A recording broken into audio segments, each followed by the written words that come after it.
ይስጥልን ውድ ኢትዮ ከረንት ዩቲዩብ ገጽ ተከታዮችና አድማጮች እንደምን አላችሁ? ለዕለቱ የተመራረጡትን አርዕስተ ዜና ወደ እናንተ ይዘን ቀርበናል።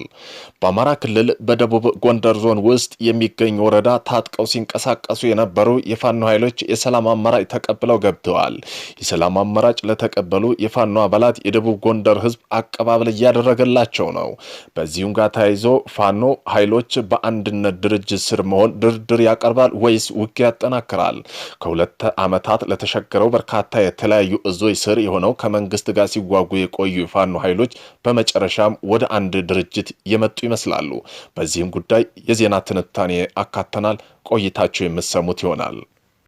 ከዓለም ጤና ድርጅት በይፋ ለቀቀች። አሜሪካ ከዓመታት በፊት የሰጠችው ቅድመ ማስጠንቀቂያ መሰረት የተባበሩ መንግስታት ድርጅት አካል ከሆነው የዓለም የጤና ድርጅት ወይም WHO አባልነት በይፋ ለቃለች። በዚህም ጉዳይ ፕሬዝዳንት ዶናልድ ትራምፕ በሁለተኛ ዙር ስልጣን ዘመናቸው በጀመሩት ዕለት ካስተላለፉቸው ፕሬዝዳንታዊ ውሳኔ መካከል አንዱ ነው ከዓለም ጤና ድርጅት መውጣት ተግባራዊ ይሆናል ብለዋል። በዚህም ጋር ተያይዞ የዜና ትንታኔ ያካተናል። ቆይታችሁ ትሰሙታላችሁ። ጊዜ ወደ ሕክምና ትምህርት ቤት መሄድ ትርጉም አልባ ሊሆን ይችላል ሲል ኤለን መስክ አሳወቀ። ቢሊዮነሩ ኤለን መስክ በፒተር ዳያሜንዲስ መካከል በተካሄደው ሞንሾት በተሰኘው የፖድካስት ውይይት ላይ ማክስ በሕክምና ዘርፍ ወደፊት እጣ ፋንታ ላይ አነጋጋሪ አስተያየት ሰጥተዋል። እንደ ማክስ ገለጻ አርቲፊሻል ኢንተለጀንስ የታገቱ ሮቦቶች በሚቀጥሉት 3 ዓመታት ውስጥ በሰርጀሪ በቀዶ ጥገና ስራዎች ላይ ከሰዎች የተሻለ ብቃት ሊያሳዩ ስለሚችሉ ወደ ሕክምና ትምህርት ቤት መሄድ ትርጉም አልባ ሊሆን እንደሚችል ገልጸዋል። በዚህም ጉዳይ የዜና ጥንቅራችን አካተናል። እነዚህን የመሳሰሉ አርዕስተ ዜና ወደ እናንተ ይዘን ቀርበናል። ቤተሰብ ለመሆን ላይክ፣ ሼር፣ ሰብስክራይብ ማድረገውን እንዳይረሱ። ወደ መጀመሪያ ዜና ትንታኔያችን ስናልፍ የፋኖ ኃይሎች በአንድ ድርጅት ስር መሆን ድርድር ያቀርባል ወይስ ውጊያ ያጠናክራል? በሁለት ዓመት የተሻገረው በርካታ የተለያዩ እዞች ስር የሆነው ከመንግስት ጋር ሲዋጉ የቆዩ ፋኖ ኃይሎች በመጨረሻ ወደ አንድ ድርጅት የመጡ ይመስላሉ። በዘመነ ካሴ የሚመራው የአማራ ፋኖ ብሔራዊ ኃይል አማፋ በእስክንድር ነጋ የሚመራው የአማራ ፋኖ ህዝባዊ ድርጅት ራሳቸውን አክስመው አንድ ታጣቂ ድርጅት መፍጠራቸውን ይፋ አድርገዋል። የአማራ ፋኖ ብሔራዊ ንቅናቄ በሚል ስያሜ የያዘው አዲሱ ድርጅት የመጨረሻ ፋኖ ኃይሎች ተዋህደው የፈጠሩት እንደሆነ የድርጅቱ የህዝብ ግንኙነት መምሪያ ኃላፊ የሆኑ የተመደቡት አስረስ ማሞ ለቢሲ ተናግረዋል። የፋኖ ኃይሎች በአዲስ ድርጅት መመስረታቸውን ይፋ ያደረጉት ለበርካታ ሞትና በለሚኒ የሚቆጠሩ ህጻናት ከትምህርት ውጭ መሆን ምክንያት የሆነው የአማራ ክልል ግጭት ወደ 3ኛ ዓመት እያመራበት ባለበት ጊዜ ነው። እንደ ካፒቴን ማስረሻ ሰጤ፣ ኮሎኔል ፈንቴ ሞሃባ፣ እያሱ አባተ ያሉ የአማራ ፋኖ በህዝባዊ ድርጅት አመራሮች የትጥቅ ትግል በመተው ከመንግስት ጋር ስምምነት የፈጸሙት በዚሁ ሰሞን ነው። መንግስት የሰላም ንግግር በተመለከተ በተለይም በዓለም አቀፍ ማህበር አባላት የሚሰጣቸው ማብራሪያዎች ላይ የፋኖ ኃይሉ የተበታተነ እዝ ስር መሆናቸውን አንድ አይነት እንቅፋት ሲጠቅሱ ቆይተዋል። አሁን የፋኖ ኃይሎች አንድ ድርጅት ምስረታ በመንግስት በኩል ሲነሳ የቆየውን አንድ ተግዳሮት የሚያስወግድ ይመስላል። በእርግጥ ግን የፋኖ ኃይሎች ወደ አንድ መምጣት የሰላም ንግግር ያቀርባል ወይስ የተገዳዳሪነት ስሜት በማጠናከር ድርድር እንዲገፋ ያደርጋሉ? ባልተማከለ እዝ የተመራው የትጥቅ ትግልም የዶክትሬት ዲግሪያቸውን በሰላምና ደህንነት የሰሩት ዶክተር ዳንኤል ስማቸውን የቀየሩት የፋኖ ኃይሎች እንቅስቃሴና አወቃቀር በተመለከተ የተለያዩ ጽሁፎች አሳትመዋል። የፋኖ ኃይሎች ትጥቅ ትግል በተለያዩ ቡድኖች የአማራ ጥያቄ ነው ብለው የሚያስቡትን ይዘው ከታች የተነሱት እንቅስቃሴ እንደሆነ ያስረዳሉ።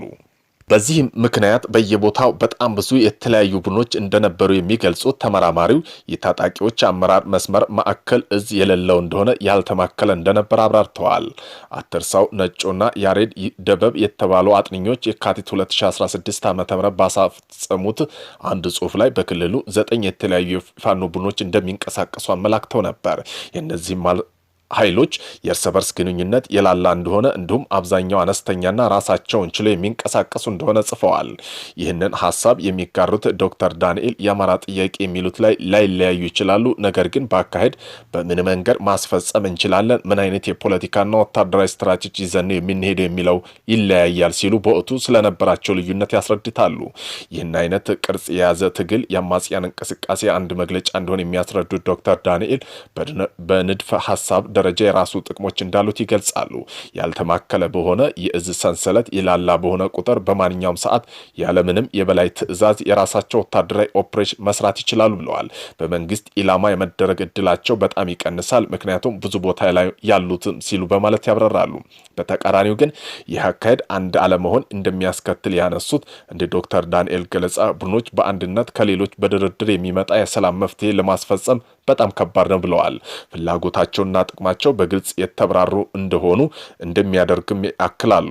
ይህም ቀውስ እንዲበዛ እንዲሁም እንቅስቃሴ እንዲጠለፍ ምክንያት እንደሚሆኑ አስረድተዋል። የፋኖ ኃይሎች የተበታተነ እዞች በአንድ መዋቅር ስር ለማድረግ የተለያዩ ጊዜያት ድርድር ማካሄዳቸውን ሲገልጹ ቆይተዋል።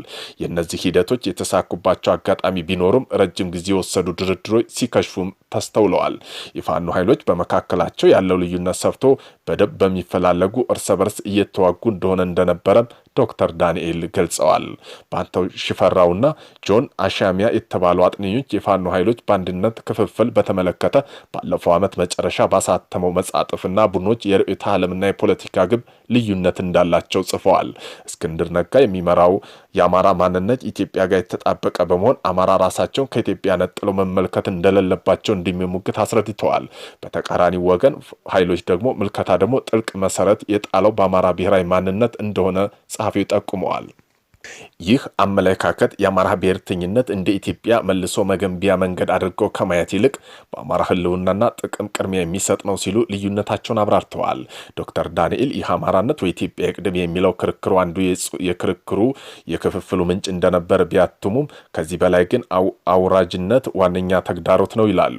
ይህ ጉዳይ የእዙ መዋቅር ማን መምራት አለበት የሚለው ላይ ይንጸባረቅ እንደነበር በማንሳት ይከራከራሉ። አዲሱ አደረጃጀት ግንኙነት ኃላፊ የሆኑት ማረም በምክንያት የሚያነሱት ይህን ጉዳይ ነው። የሰላም አማራጭ የተቀበሉት አመራሮች በአዲስ አበባ ጉብኝት አድርገዋል። የአማራ ፋኖ ህዝባዊ ድርጅት አመራሮች አባላት በአዲስ አበባ ከተማ የተከናወኑ የልማት ስራዎች ጎብኝተዋል። በአማራ ክልል መንግስትና በአማራ ፋኖ ህዝባዊ ድርጅት መካከል ሲካሄድ የነበረው ድርድር ሂደት ተቋይቶ በቅርቡ የሰላም ስምምነቱ መፈራረሙ ይታወቃል። ከዓለም የጤና ድርጅት መውጣቷን አሳወቀች። አሜሪካ ከዓመታት በፊት የሰጠችው ቅድመ ማስጠንቀቂያ መሰረት የተባበሩት መንግስታት ድርጅት አካል ከሆነው የዓለም የጤና ድርጅት አባልነት በይፋ ለቃ ወጣች። ፕሬዚዳንት ትራምፕ በሁለተኛ የስልጣን ዘመናቸው በጀመሩበት ዕለት ካስተላለፏቸው ፕሬዚዳንታዊ ውሳኔ መካከል አንዱ ነው ከዓለም ጤና ድርጅት መውጣት ተግባራዊ ሆነዋል። ይህ ውሳኔ ተከትሎ የአሜሪካ ሰንደቅ ዓላማ ስዊዘርላንድ ጄኔቫ የሚገኝ የዓለም የጤና ድርጅት ዋና መስሪያ ቤት እንዲነሳ ተደርገዋል። ከዚህ በኋላ አሜሪካ ከዓለም ጤና ድርጅት ጋር የሚኖራት ግንኙነት ውስና ከተቋሙ መውጣት ለማጠናቀቅ የሚያስፈልጉ ጉዳይ ላይ እንደሆኑ ተነግረዋል። አንድ ከፍተኛ አሜሪካ መንግስት የጤና ባለስልጣን በድርጅት ውስጥ በታዛቢነት የመሳተፍ ሆነ መልሶ አባል የመሆን እቅድ የለንም ሲሉ ተናግረዋል። በሽታዎች ቁጥጥርና ቅድሚያ የሚሰጣቸው በሌሎች የህብረተሰብ ጤና ጉዳዮች ላይ በዓለም አቀፍ ድርጅት በኩል ሳይሆን በቀጥታ ከሀገራት ለመስራት አቅዳለች። ኢትዮጵያ ዶክተር ቴድሮስ አድሃኖም የሚመራው ከ190 በላይ ሀገራት በአባልነት ከያዙት ተቋም አሜሪካ ለመውጣት መወሰኗ አሜሪካ እንዲሁም በቀሪው ዓለም ክፍል የሚከናወን የጤና ስራ የሚጎዳ መሆኑን እየተነገረ ነው። ጊዜ ወደ ሕክምና ትምህርት ቤት መሄድ ትርጉም አልባ ሊሆን ይችላል ሲል ኤለን መስክ አሳወቀ። ቢሊየነሩ ኤለን መስክ በፒተር ዳያማንዲስ መካከል በተካሄደው ሙንሾት በተሰኘው የፖድካስት ውይይት ላይ ማክስ በሕክምና ዘርፍ ወደፊት እጣ ፋንታ አነጋጋሪ አስተያየት ሰጥተዋል። እንደ ማክስ ገለጻ አርቲፊሻል ኢንተለጀንስ የታገዙ ሮቦቶች የሚቀጥሉት 3 ዓመታት ውስጥ በሰርጀሪና ቀዶ ጥገና ስራ ከሰዎች የተሻለ ብቃት ሊያሳዩ እንደሚችሉ ወደ ሕክምና ትምህርት ቤት መሄድ ትርጉም አልባ ሊሆን ይችላል ብለዋል። ጥሩ ሐኪም ለመሆን በጣም ረጅም ጊዜ ይወስዳል። ሐኪሞች ደግሞ ለተወሰነ ጊዜ ነው ያላቸው፣ ስህተትም ይሰራሉ። ስንት ምርጥ የቀዶ ጥገና ሐኪሞች አሉ፣ ብዙም አይደሉም ሲል የማክስ ዘርፉ ተግዳሮቶች ጠቅሰዋል። አቅራቢ ዳያሜንዲስ ታዲያ ወደ ሕክምና ትምህርት ቤት አንሂድ የሚሉ ላቀረቡት ጥያቄ ማስክም ትርጉም የለውም በሚል ላይ ሰልተዋል። እንደ ማሳያ ጠቀሰው የራሳቸው ኩባንያ ኒውራሊንክ የቀዶ ጥገና ሮቦት ሲሆን ማሽኖች እጅግ በጣም ጥንቃቄ የሚሹ የሕክምና ሂደቶች ከፍተኛ ትክክለኝነት ማከናወን መጀመራቸው ማሳየነት አቅርበዋል። ይህ የኤለን መስክ አስተያየት ሮቦቶች ከሐኪም ረዳትነት ተሻግረው ራሳቸውን ችለው ቀዶ ጥገና እንደሚያከናውኑ ደረጃ ስለመሸጋገራቸው ትልቅ መነጋገሪያ ሆነዋል። ይሁን እንጂ የኤለን መስክ ንግግር በአርቲፊሻል ኢንተለጀንስ በሰው ልጅ የሕክምና ውሳኔ ሰጭነት መካከል ስላለው ፍጥጫ አዲስ ክርክር ቀስቅሰዋል።